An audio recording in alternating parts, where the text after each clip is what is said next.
Premier Abe of Japan.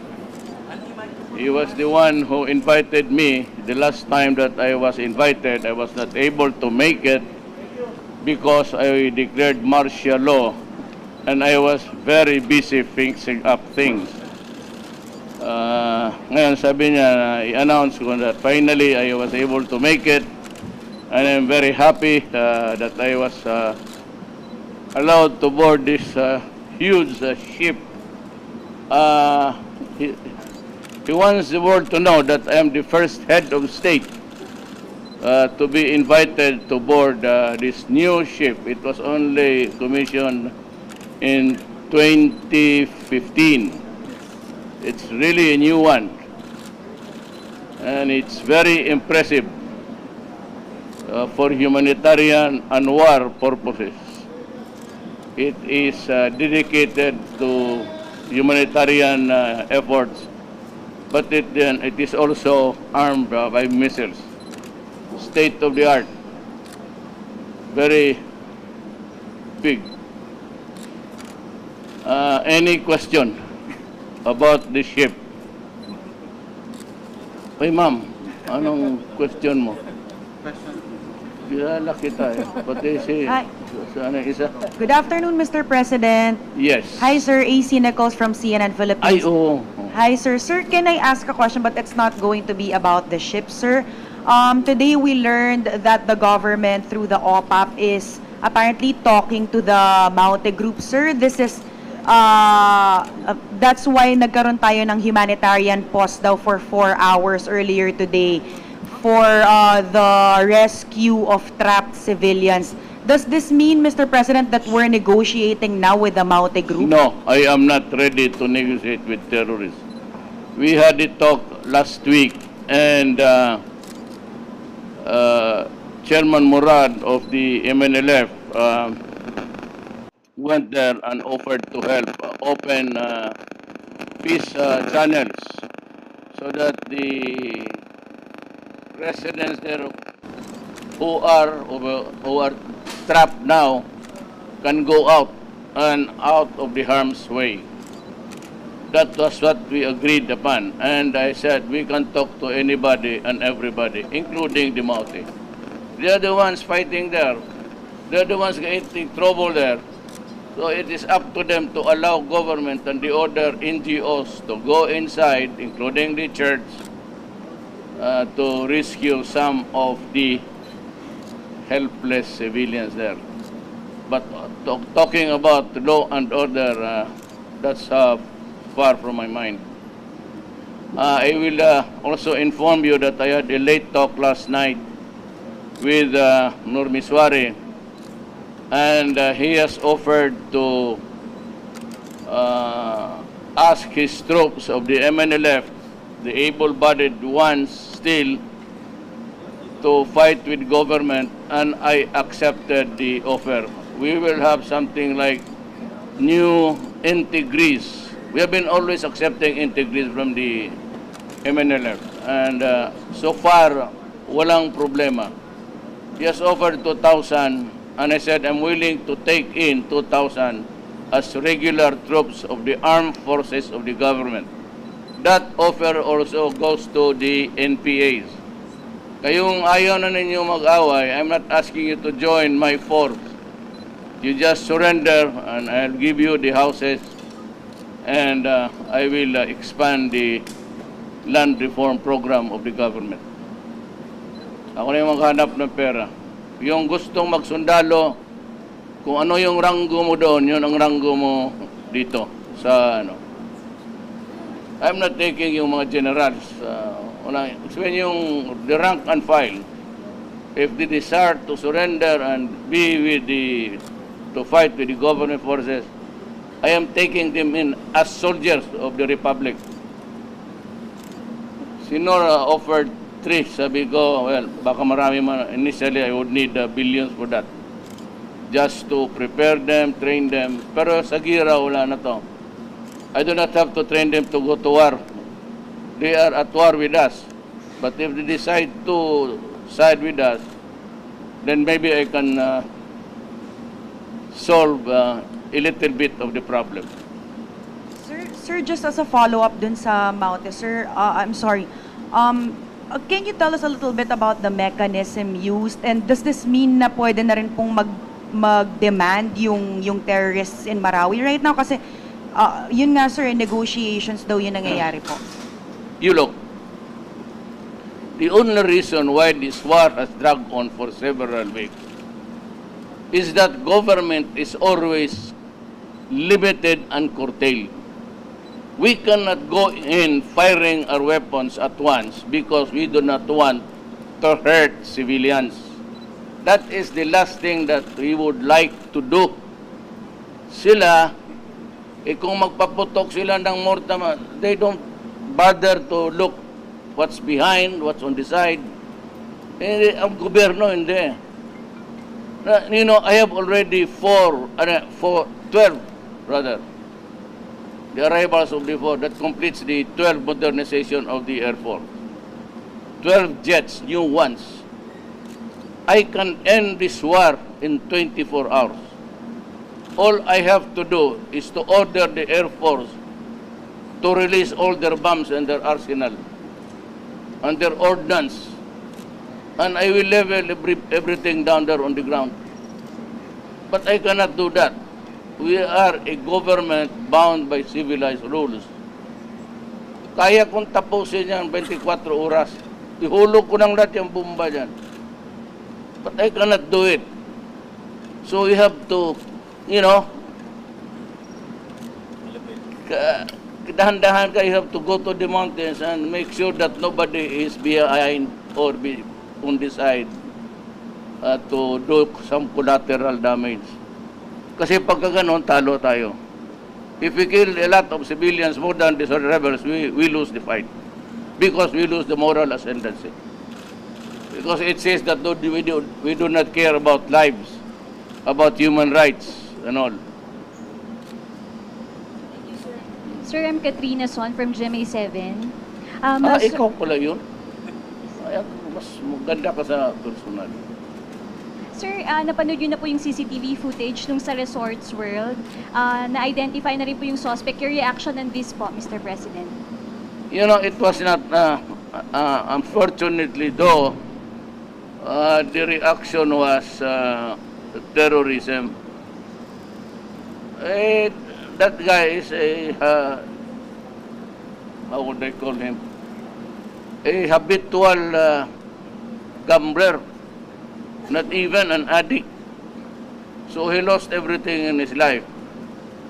Tapos naging gago, he lost his mind, binuhos niya yung galit niya doon sa, well, the dynamics of gambling. Ano ba naman, terorista na wala naman siyang pinatay, wala siyang binaril, nagnakaw siya ng chips, without realizing that he cannot use it, but he placed it all in his bag, yung million peso chip. Sira talaga. Nag-snap. The only problem is the crowds there. Walang mga, I do not want to, but the hotel has to explain to us bakit walang mga exit kaagad. They hid in the small rooms, mga storage, and in the toilets, in the comfort room. And they died of suffocation. And to think that there's only one son of a bitch running a rampage there. Malas na talaga. I'm sorry that it had to happen. And I apologize to the families that expecting us to. We could not do it also without knowing what was happening. Gusto kasi nila na malibre talaga kaaway. Wala namang kalaban. Ayaw namang pumatay. Ang putang ina niya. Bakit pa nagdamay ng tao? So, it's not terrorism. Yung terrorism, nasa London na yun. But it can happen. Remember this. Always, always, whatever happens that's extraordinary or unnatural, the law, yung Murphy's Law will take over. If we cannot explain, we'd always say, if a thing can go wrong, it will go wrong. Pwede ba itong mangyari? Mangyari talaga yan. Maniwala ka. Kaya nang gano'n. Would ever think that one man could cause the death without really knowing it, without intending to kill people, but the fact is, the reaction was to go inside the rooms. Ang hotel this is just to one question, bakit walang exit na marami? Or, bagay nga, the human mind cannot be explained. Under stress sila.